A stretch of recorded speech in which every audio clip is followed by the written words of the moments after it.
Lahan pasang surut adalah salah satu kekayaan agraris yang luar biasa di Indonesia. Dengan luas mencapai lebih dari 27 hektar, lahan ini menyimpan potensi besar untuk mendukung produksi pangan nasional, khususnya padi. Namun di balik potensinya, lahan pasang surut menghadapi berbagai tantangan, fluktuasi air, kemasaman tanah, intrusi air garam, hingga kandungan zat beracun seperti aluminium dan besi menjadi kendala besar bagi petani. Masalah-masalah ini tidak hanya menurunkan produktivitas lahan, tetapi juga berdampak pada kesejahteraan petani yang menggantungkan hidupnya pada pertanian di lahan ini. Namun, harapan itu ada dengan penerapan teknologi yang tepat seperti varietas padi adaptif, pengelolaan tata air hingga pengendalian gulma terpadu. Lahan pasang surut dapat dioptimalkan menjadi sumber pangan yang berkelanjutan. Mari kita jelajahi bahas solusi dan strategi inovatif dapat mengatasi tantangan di lahan pasang surut demi ketahanan pangan dan masa depan pertanian yang lebih baik. Berikut adalah beberapa permasalahan utama terkait lahan pasang surut yang dapat mempengaruhi produktivitas padi. Pertama, fluktuasi rejim air, yaitu karena sistem pengairan di lahan pasang surut sangat bergantung pada pasang surutnya air sungai atau laut, sehingga ketersediaan air sering tidak stabil. Kedua, kondisi fisiko-kimia tanah yang beragam. Itu karena tingginya kemasaman tanah dengan pH sangat rendah, yaitu 3 sampai 4,5. Itu salah satunya terdapat zat beracun seperti aluminium, besi, hidrogen sulfida, dan sulfat yang dapat meracuni tanaman. Lalu juga ada intrusi air garam, terutama di wilayah dekat laut yang dapat meningkatkan salinitas tanah. Lalu rendahnya kesuburan tanah. Yang ketiga, kandungan hara makro, yaitu seperti fosfor dan kalium yang rendah. Itu karena ketersediaan unsur hara mikro atau seperti tembaga dan seng terbatas, terutama di lahan gambut. 4. Kondisi lahan gambut dan sulfat masam. Lahan gambut memiliki kandungan bahan organik tinggi, tetapi sering kekurangan unsur hara. Lahan sulfat masam memiliki lapisan prit yang dapat teridasi menjadi senyawa yang sangat asam. Tantangan pengelolaan tata air. Sulitnya mengatur tata air secara optimal untuk mempertahankan tingkat kelembapan tanah yang sesuai. Masalah oksidas lapisan prit yang dapat memperburuk kondisi kemasaman tanah.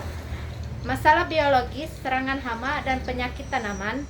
Tumbuhan gulma yang dominan terutama di wilayah-wilayah yang sulit dikelola. Dampak yang ditimbulkan dari permasalahan lahan pasang surut yang pertama yaitu fluktuasi rejim air. Dampaknya ketidakstabilan kelembapan tanah dapat menyebabkan tanaman padi kekeringan saat air surut atau mati akibat genangan saat pasang. Pengelolaan air yang tidak tepat dapat meningkatkan oksidasi pirit yang menghasilkan asam dan merusak struktur tanah serta pertumbuhan tanaman. Yang kedua yaitu kondisi fisiko-kimia tanah. Kemasaman tanah tinggi atau pH rendah dikarenakan penurunan ketersediaan unsur hara penting seperti fosfor dan kalium sehingga menghambat pertumbuhan tanaman dan meningkatkan kelarutan logam berat yang meracuni tanaman menyebabkan penurunan hasil panen. Kandungan zat beracun yaitu dikarenakan adanya 1. Aluminium mengikat fosfat dalam bentuk yang tidak dapat diserap tanaman, menghambat pertumbuhan akar. Kemudian yang kedua yaitu besi meracuni tanaman di lahan tergenang menyebabkan pertumbuhan padi kerdil. Yang ketiga yaitu hidrogen sulfida merusak akar tanaman padi dan menyebabkan kematian tanaman. Intrusi air garam akibatnya salinitas tinggi menghambat penyerapan air dan nutrisi oleh akar tanaman, bahkan dapat menyebabkan tanaman kehilangan air melalui proses osmosis dan produksi padi menurun drastis atau gagal panen di wilayah yang terpapar intrusi air garam. Ketiga, rendahnya kesuburan tanah.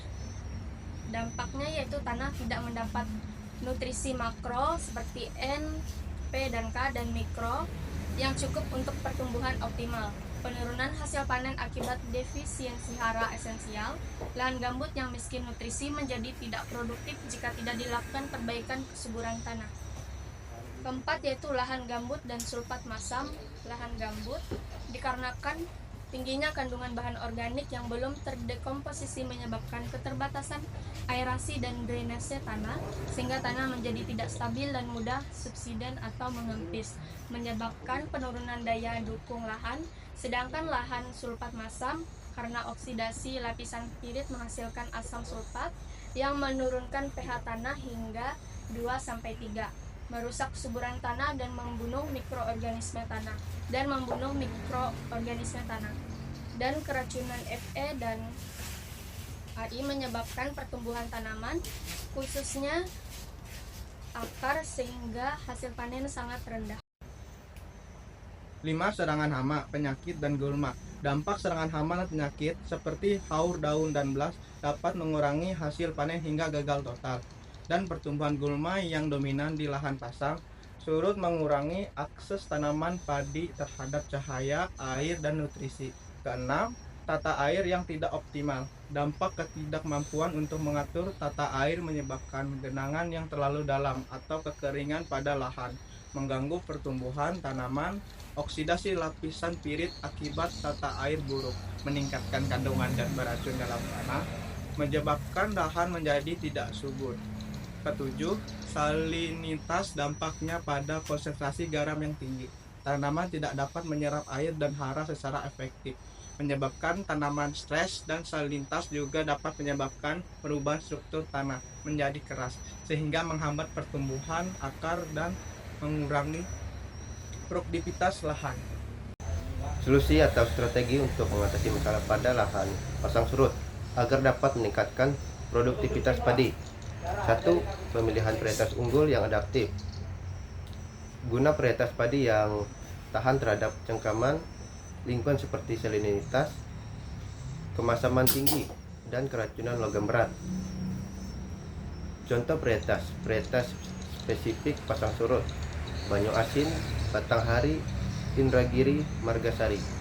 Varietas lokal memiliki adaptasi tinggi terhadap kondisi ekstrim, hasil stabil dan cocok untuk lahan sulfat masam. Keunggulannya, umur pendek, hasil tinggi, dan penyakit seperti hawar daun dan blas. 2. Sistem pengelolaan air prinsip utama: membuang unsur beracun seperti Fe, Al, dan H2S dan zona perakaran, mempertahankan muka air tanah untuk mencegah oksidasi lapisan pirit. Teknik pengolahan: sistem drainase, gunakan saluran satu arah dengan pintu engsel floodgate untuk mengatur pemasukan dan pembuangan air.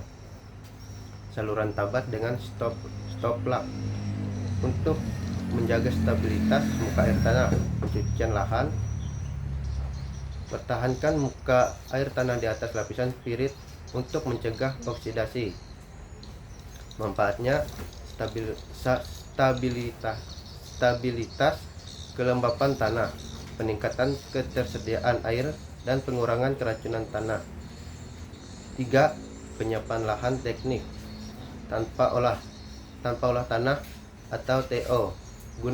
Gunakan metode tebas gulma atau menyemprot herbisida untuk mengurangi kerusakan struktur tanah. Biarkan gulma membusuk sebagai sumber bahan organik.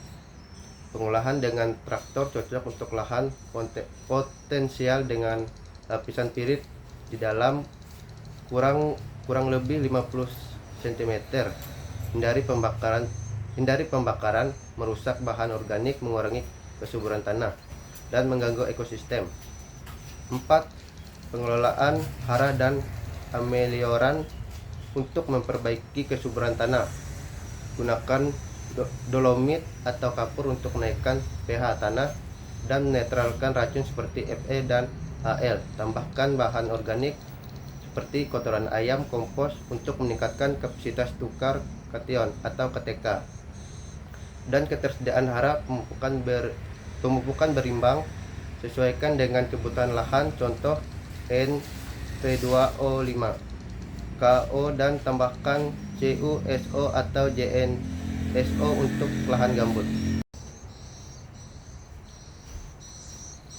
5. Pengendalian gulma terpadu metode mekanis. Menggunakan alat seperti gasrok atau landak untuk mengurangi gulma secara manual pada kondisi tanah jenuh air.